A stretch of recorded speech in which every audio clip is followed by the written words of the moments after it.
और इस चैप्टर से बहुत लोगों को बहुत ज़्यादा प्रॉब्लम होता है। लेकिन हम लोग सभी जितना घटना हुआ है, सब घटना एकदम सीरियल वाइज़ पढ़ेंगे। पहले क्या हुआ, फिर क्या हुआ, फिर क्या हुआ।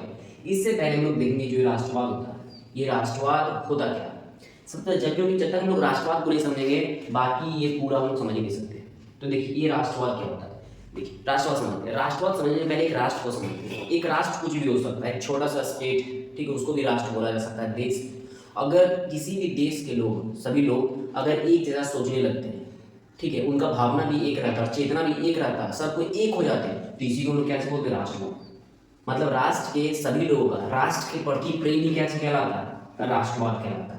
अब देखिए अगर बात करेंगे राष्ट्रवाद, तो राष्ट्रवाद का जन्म कैसे हुआ भारत में? भारत में जो राष्ट्रवाद का जन्म हुआ वो कैसे हुआ? अगर अभी के जनरेशन में हम बात करें तो राष्ट्रवाद फैलाना आसान है। क्यों? हमारे पास कम्युनिकेशन है, कम्युनिकेशन है, इंटरनेट है। जैसे हाल ही फिलहाल 22 तारीख को क्या हुआ था? राम भगवान का आगमन हुआ था अयोध्या में, उनका मंदिर का स्थापना हुआ। वैसे देखिए पूरा दुनिया में, मतलब पूरा दुनिया बोल रहा हूँ, पूरा भारत में क्या चीज़ दिवाली मनाएंगे, दिवाली मनाएंगे। ये कैसे संभव हुआ? कम्युनिकेशन का। वैसे ही पहले के लोगों के पास ना ही इतना इक्विपमेंट था, ना ही टीवी था, ना इंटरनेट था, फिर भी उस समय राष्ट्रवाद कैसे हुआ? तो उस समय बहुत सारा साहित्य चलते थे, लोकगीत, पत्रिकाएं, जिनके माध्यम से बहुत सारे गीत छपते थे, चित्र छपते थे, जिससे ये दिखाया जाता था कि देखिए हमारा राष्ट्र कैसा है, मतलब उन्हें अपने राष्ट्र के प्रति बताया जाता था। जैसे आज हम लोग जानते हैं इंटरनेट के थ्रू कि राम भगवान के बारे में और उनके बारे में, उसी तरह पहले राष्ट्रवाद जगाने के लिए बहुत सारे गीतें लिखे जाते थे। और पहले के ज़्यादा लोग पढ़े लिखे नहीं होते थे, तो कुछ लोग बैठते थे और बाकी लोग सुनते थे, तो उनके मन में राष्ट्र के प्रति भावना उत्पन्न होती थी। और एक बात ये भी हो गया कि जो भारत है, भारत को सबको माता का छवि बनाने लगा। अब भारत कोई देश नहीं है, बोला भारत क्या? भारत माता है, और माता के प्रति सब कोई एक हो ही जाते हैं। तो इस तरह भारत में राष्ट्रवाद की भावना बनाने लगी। तो देखिए इसके लिए बहुत सारी घटनाएं हुई, और ये बहुत सारी घटनाएं हम लोग बारीकी से पढ़ेंगे। जो देखिए आइए शुरू करते हैं। तो सबको ये तो पता होगा कि सबसे पहले क्या होता है? 1857 की क्रांति। और 1857 की क्रांति को हम लोग पहला, इसको क्या बोला जाता है? यही क्या पहला स्वतंत्रता संग्राम भी यही है कि क्लास 1 में पढ़ना।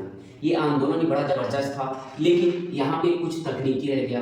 आयोग के लोग, मतलब जैसे जो अच्छा से प्लान नहीं हो पाया, मतलब योजना नहीं बन पाया, कुछ लोगों का अभाव था, तकनीकी लोगों का अभाव, जो इस आंदोलन को सही दिशा नहीं दे पाए। और समाज के बड़े तबकों ने क्या चीज किया?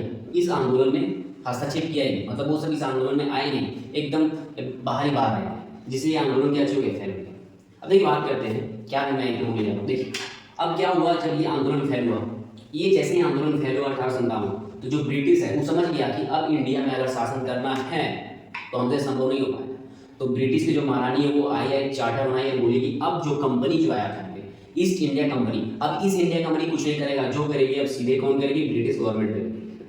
अब ब्रिटिश गवर्नमेंट सीधे शासन, भारत का शासन अपने कंट्रोल में ले लेती है।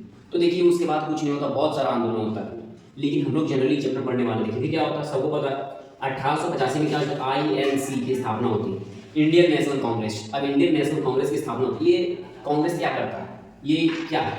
देखिए ई बनने के पीछे इसका कारण है, इसको ऐसे नहीं बना दिया गया। ई बस बोल रहा था, ई मतलब ऐसे समझिए कि ये सब बोल रहा था, कुछ नहीं कर सकता। ये गया किनके पास? गवर्नर जनरल के पास। और क्या बोला? जो वर्तमान के गवर्नर जनरल थे उस समय, उनके पास गए कौन? ए ओ हुम। तो ए ओ हुम कौन थे? तो जो ए ओ हुम थे वो भी क्या थे? वो एक अंग्रेज नहीं थे, मतलब दूसरे देश थे, और यहाँ पे इंडिया में क्या चले आए थे? वो एक पद पे थे। अब यहाँ पे आए, लेकिन वो जब यहाँ पे आए तो उनको लगा कि इंडिया के जो लोग हैं निवासी, उनके साथ बहुत ज़्यादा गलत हो रहा है, उनके साथ ये नहीं होना चाहिए था। तो ये लगा चलो ठीक है, हम उन्हें नौकरी से इस्तीफा देते और नौकरी छोड़ दी। और ये बोलने लगे कि अब हम भारत के लोगों के लिए कुछ करेंगे, इनको स्वतंत्रता दिलाने के लिए कुछ करेंगे। तो ये क्या चाहिए? कमेटी बनाई, और बाद में कमेटी के लिए वो नाम क्या दे दिए? Indian national Congress. इसके पीछे भी और ज़्यादा स्टोरी है, लेकिन वो करेंगे तो बहुत ज़्यादा लंबा हो जाएगा। अब देखिए वो क्या चीज़ करते? INC, इंडियन नेशनल कांग्रेस की स्थापना करते हैं, ठीक है। अब स्थापना करते हैं, इसमें कुछ लोगों को ले लेते हैं, और जो इंडियन नेशनल कांग्रेस की स्थापना होती है, इसके जो पहले अध्यक्ष कौन है? उमेश चंद्र बनर्जी, जिसको पहले अध्यक्ष है। अब देखिए यहाँ पे क्या होता है, यहाँ से जो मेन कार्यक्रम इधर शुरू होता है, अभी तक जो था वो बेसिक था। अब देखिए यहाँ से मेन कार्यक्रम क्या शुरू होता, क्योंकि जो INC था, इंडियन नेशनल कांग्रेस का काम क्या था? ये पूरा समाज में क्या चाहिए, ये पूरा समाज से यहाँ से लोग उठ के आते थे। यहाँ पे कुछ लोग रहते थे, तो ये लोग अलग अलग जगह से आते थे। अब ये लोग अंग्रेज के सामने आते थे, बोलते थे देखिए जो वो क्षेत्र है उस क्षेत्र में इस चीज़ की समस्या है, अगर अंग्रेज को अच्छा लगे तो समस्या को दूर करता था, अन्यथा हटाओ यार, ऐसे इसको कोई वैल्यू था नहीं। फिर क्या हुआ 1905 में बंगाल का विभाजन, यही फिर 1906 में क्या चला मुस्लिम लीग की स्थापना। यहाँ तो कोई दिक्कत नहीं, ये सब चल रहा धीरे धीरे हो ही रहा।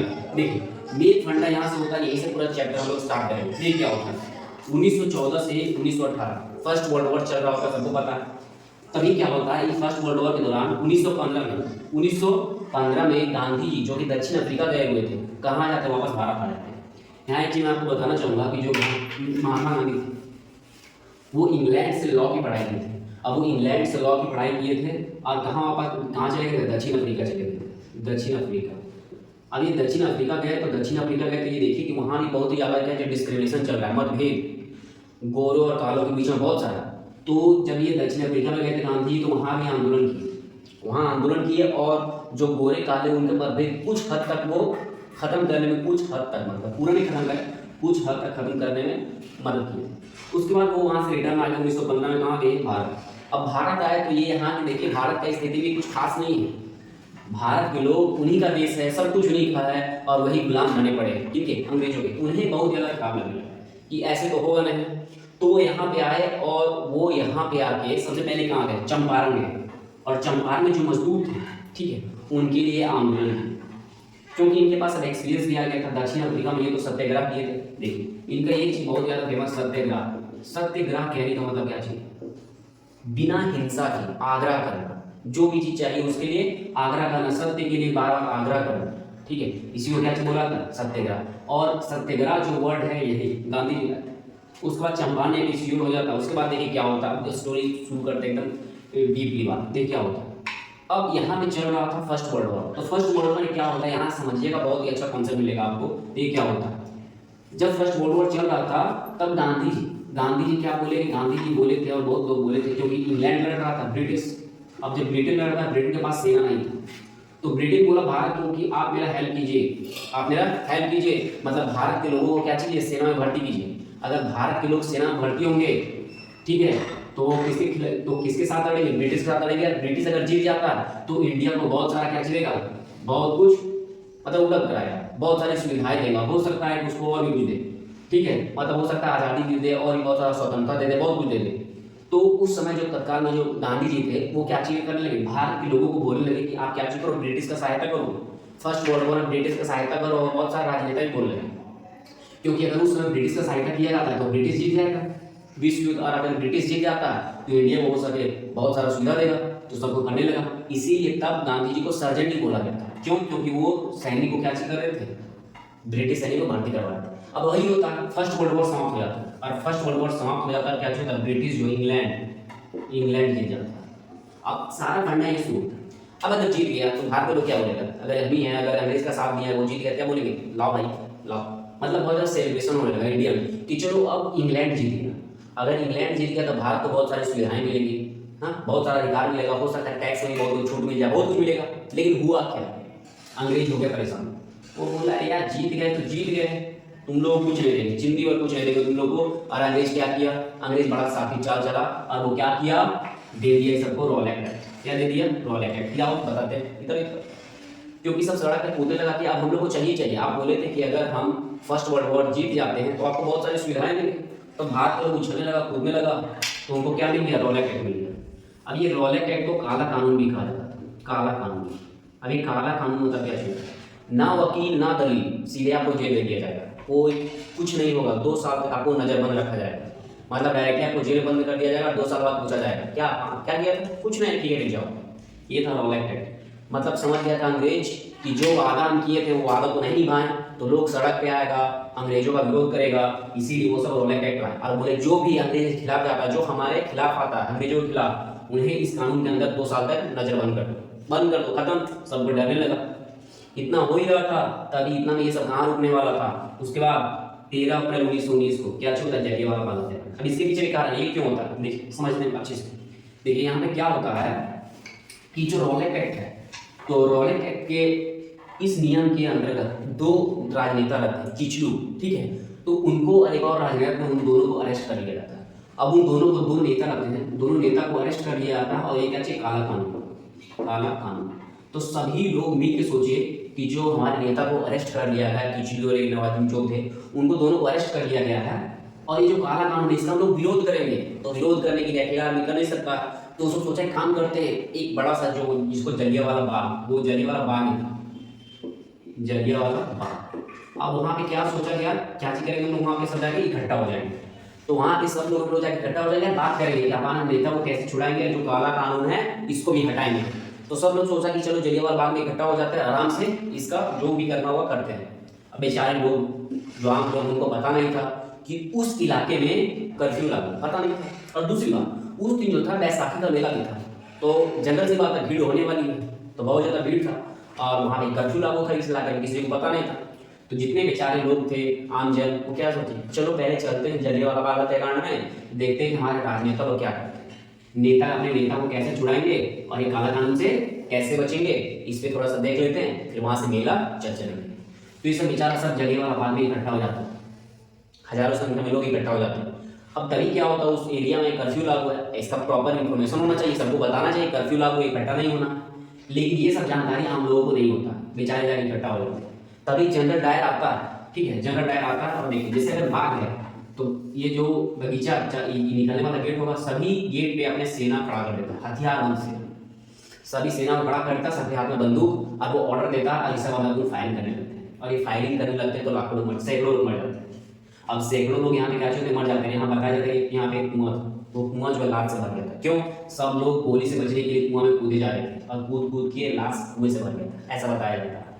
तो देखिए जलियांवाला बाग हत्याकांड हो गया, उसके बाद जलियांवाला बाग हत्याकांड के बाद बहुत सारे राजनेताओं ने उनको जो अंग्रेज अपना क्या उपाधि थे, मतलब सब उपाधि त्याग दी और सब अंग्रेजों के अच्छे के खिलाफ हो गए, सब अंग्रेजों के खिलाफ हो गया, अंग्रेजों से कुछ नहीं लेना देना। इतना सब कुछ चल ही रहा था, लेकिन अंग्रेज इतना ही में क्या रुकने वाला था, उधर क्या हुआ, ये तो इतना मामला हुआ, एक मामला इधर और चल रहा था। तो एक मामला और क्या चला, जो तुर्की था, टर्की, तो जो उस समय का जो तुर्की था उसका एक राजा हुआ करता जिसको हम लोग बोलते खलीफा, खलीफा। अब जो तुर्की का जो खलीफा था, अंग्रेज उसको हरा देता, अब टर्की को हरा देता है और वहाँ का जो खलीफा रहता है उस खलीफा को भी हरा देता है और जो खलीफा का पद है उसको समाप्त कर देता है। अब सिंपल सी बात है, विश्व भर में जितने मुस्लिम थे वो तुर्की का जो खलीफा था उसको अपना खलीफा मानते थे, अपना राजनीतिक गुरु मानते थे, धार्मिक गुरु मानते थे। अब वही खलीफा को अंग्रेज क्या किया, मार दिया। सिंपल सी बात है, अगर किसी के धार्मिक गुरु को मार दिया जाएगा तो वो विरोध करेंगे तो। इसीलिए विश्व भर में जितने मुस्लिम थे वो सब विरोध करने लगे। किसका विरोध करने लगे? अंग्रेजों का विरोध करने लगे, अंग्रेजों का पूर्ण जोर विरोध करने लगे। और क्या करने लगे कि हम लोग अंग्रेजों के खिलाफ हैं, इसीलिए नाम क्या पड़ गया, खिलाफत आंदोलन। तो पूरा विश्व में अंग्रेजों का खिलाफ होने लगा, ठीक है, खिलाफ जाने लगे कौन? मुस्लिम लोग। तो ये आंदोलन भारत में भी देखा गया और भारत में कहाँ से स्टार्ट हुआ? बम्बई से। तो भारत में ये आंदोलन बम्बई से स्टार्ट हुआ। इसको स्टार्ट करने वाले दो भाई थे, अली बंधु, मोहम्मद अली और शौकत अली। तो ये सब दोनों क्या किए, भारत के मुंबई से ये आंदोलन को शुरू किया, इनका आह्वान किया। और बाद में ये आंदोलन बहुत ज़्यादा फेमस हो गया। जो खिलाफत आंदोलन है, कहाँ गया, यहाँ खिलाफत आंदोलन जो है बहुत ज़्यादा क्या हो गया, फेमस हो गया। इसमें बहुत सारे लोग जुड़ने लगे। तब महात्मा गांधी को लगा कि अब लोगों को एकजुट करने का सही मौका है, इसीलिए महात्मा गांधी शुरू कर दिए असहयोग आंदोलन। अब वो असहयोग आंदोलन शुरू कर दिए, चलो खिलाफत आंदोलन चल रहा है, अब हम लोग अंग्रेज का सपोर्ट ही नहीं करेंगे, जो अंग्रेजी कपड़ा है वो नहीं खरीदेंगे, जो भारत का टीचर लोग जो अंग्रेजी स्कूल में पढ़ाया जाता नहीं जाएगा, डॉक्टर काम नहीं करेगा, पुलिस में जो है वो भर्ती नहीं होगा वगैरह, मतलब अंग्रेजों का साथ देने नहीं। चलो ठीक है। और ये सब दोनों आंदोलन आपस में मिल गया। अब मिल गया तो ये असहयोग आंदोलन फेल हो जाता है, क्योंकि गांधी जी सेकेंड ऑप्शन नहीं दे पाए लोगों को। अरे भाई, अगर हम अंग्रेजों के पास नौकरी करते हैं, चलो नौकरी छोड़िए, अब हमको सेकेंड ऑप्शन दो कि अगर हम अंग्रेजों के यहाँ नौकरी नहीं करेंगे तो कहाँ नौकरी करेंगे, पैसे कैसे कमाएंगे। और दूसरी बात, कपड़ा। अभी भी आप जाइए खादी का कपड़ा खरीदिए, देखिए कितना महंगा होता है। उस समय अगर लोग अंग्रेजों का कपड़ा नहीं खरीदता तो क्या लोग खादी का कपड़ा खरीद पाता? बिल्कुल नहीं, क्योंकि खादी का कपड़ा तब भी बहुत ज़्यादा महंगा था। तो आम जन के लिए खादी का कपड़ा खरीदना बहुत ज़्यादा मुश्किल था। तो वो सब शिफ्ट हो गया। बहुत सारे लोग नौकरी करते थे, अब कैसे पैसे कमाते थे, किसके यहाँ नौकरी करते हैं? अंग्रेजों के खिलाफ। उनको सेकंड ऑप्शन में कुछ नौकरी मिला ही नहीं, वो वापस नौकरी में जाने लगे। और इधर गांधी जी को भी लगने लगा कि मेरा आंदोलन अब क्या छोड़ है, कमजोर। तभी क्या होता है, 5 फरवरी 1922 को चोरा चोरी कांड हो जाता है, जिसमें एक पुलिस स्टेशन को जला दिया जाता है, जिसमें कुछ पुलिसकर्मी मर जाते हैं। तो 5 फरवरी 1922 में एक घटना होता है, चोरा चोरी। और 12 फरवरी को गांधी जी बोल देते हैं कि अब हम असहयोग आंदोलन को स्थगित करते हैं, खत्म। अब असहयोग आंदोलन क्या होगा? नहीं होगा, हम असहयोग आंदोलन करने वाले नहीं, खत्म हो जाता है असहयोग आंदोलन। इस तरह तभी क्या होता है, इस घटना से जो सुभाष चंद्र बोस बोल रहे हैं यहाँ पे। देखिए इस घटना के बाद क्या होता है, जो हमारे 3 राजनीतिक नेता नहीं उनको बोल सकते हैं, वो गर्म दल के नेता थे। मतलब उनको ये कहना था कि बाद में लोग पढ़े थे कि जो कांग्रेस था वो 2 भाग बढ़ गया था, गर्म दल और नरम दल। चलिए वो थोड़ा ज़्यादा हो गया। तो क्या होता, 5 फरवरी 1922 को चौरा-चौरी कांड होता है। 12 फरवरी गांधी जी बोलते हैं अब हम क्या करेंगे, अब हम असहयोग आंदोलन को वापस लेते हैं, क्योंकि तुम लोग क्या कर रहे हो, हिंसा कर रहे हो।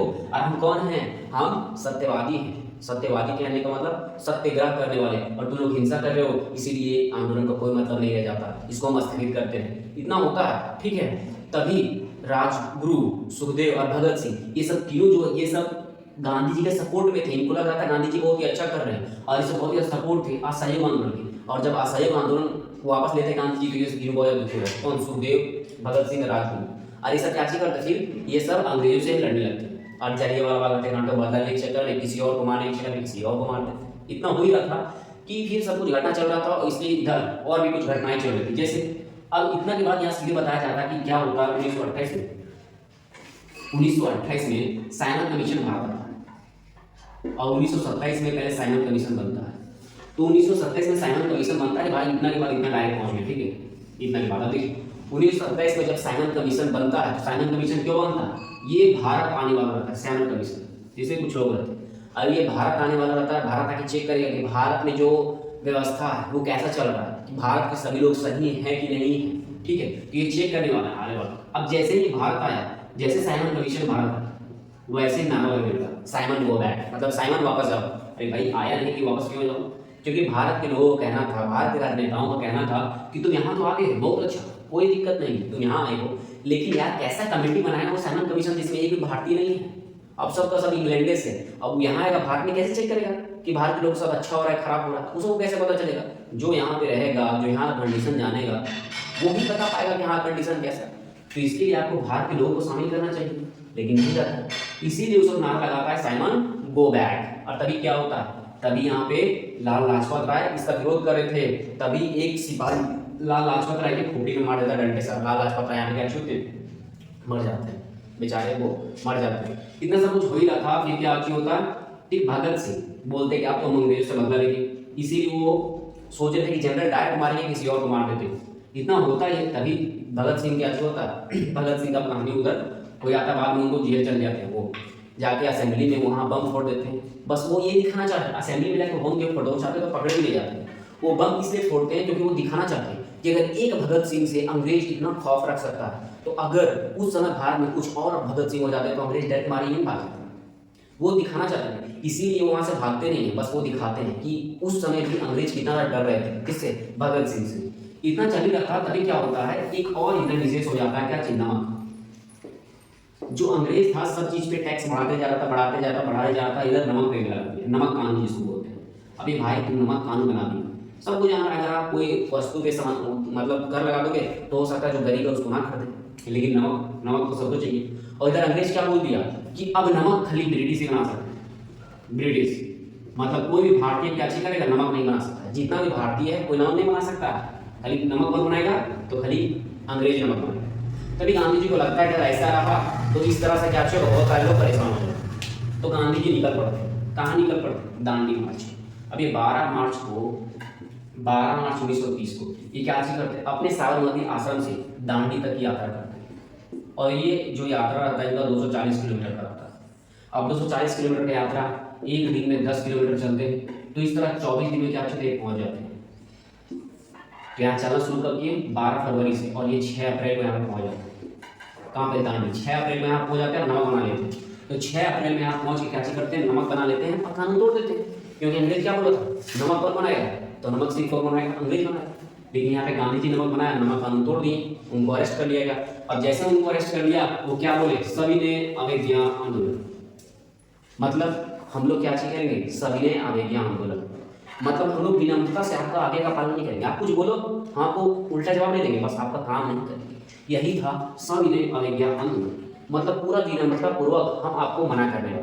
तो अंग्रेज डरने लगा। क्यों, क्योंकि इस तरह अब जितना भी भारतीय है सब भारतीय क्या चीज करने लगा, अंग्रेजों को मना ही करने लगा, जो काम नहीं करना चाहिए वो काम करने लगा। और इस तरह का बताया था 1 लाख पीपल, 1 लाख पीपल को अंग्रेज क्या किया, जेल में डाल दिया। अब जेल में जगह ही नहीं बचा, अंग्रेज परेशान, खोपड़े खुजाने लगा।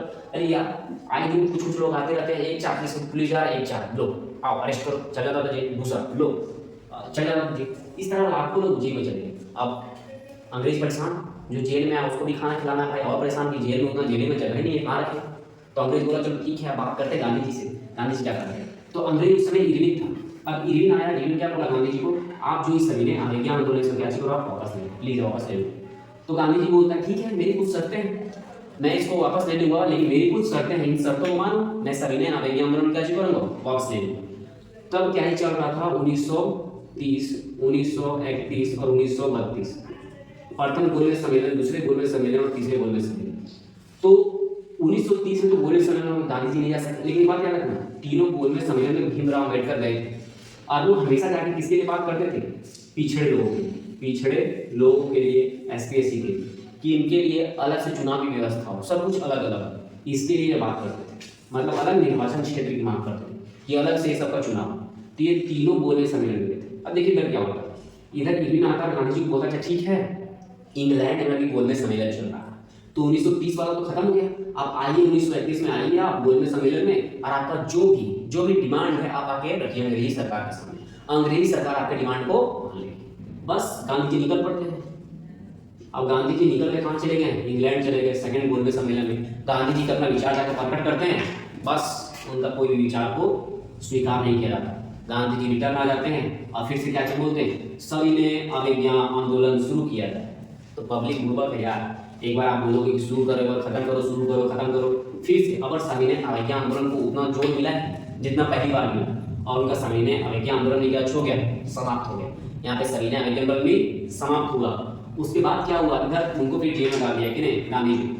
तभी क्या हुआ, तीनों सम्मेलन में कौन गए थे, भीमराव अम्बेडकर गए थे। अब जब ये तीनों सम्मेलन में गए थे, तीनों सम्मेलन में पिछड़े वर्गों के लिए बात करते थे कि पिछड़े वर्गों के लिए अलग से चुनाव होना चाहिए।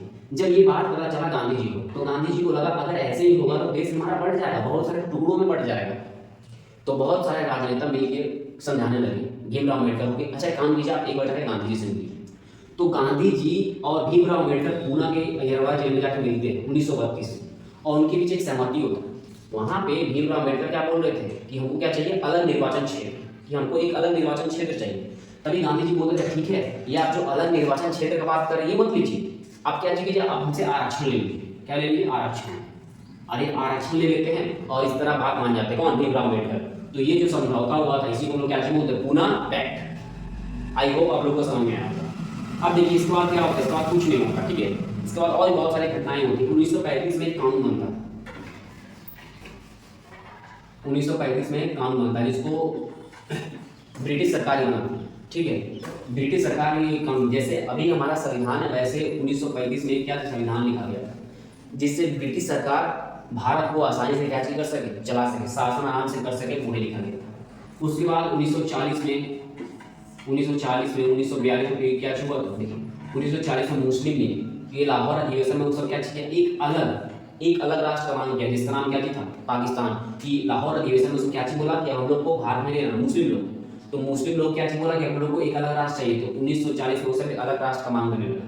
फिर 1942 में क्या हुआ, भारत छोड़ो आंदोलन, और फिर 1946 में संविधान सभा का गठन हुआ था जो संविधान निर्माण का कार्य करने लगा, और फिर 1941 में हम लोग आजाद हो गए। इस तरह से पूरा कार्यक्रम हुआ। तो आई होप आप लोगों को कुछ तो जरूर समझ में आया होगा। आज के लिए इतना ही, धन्यवाद। हुआ 1 घंटा।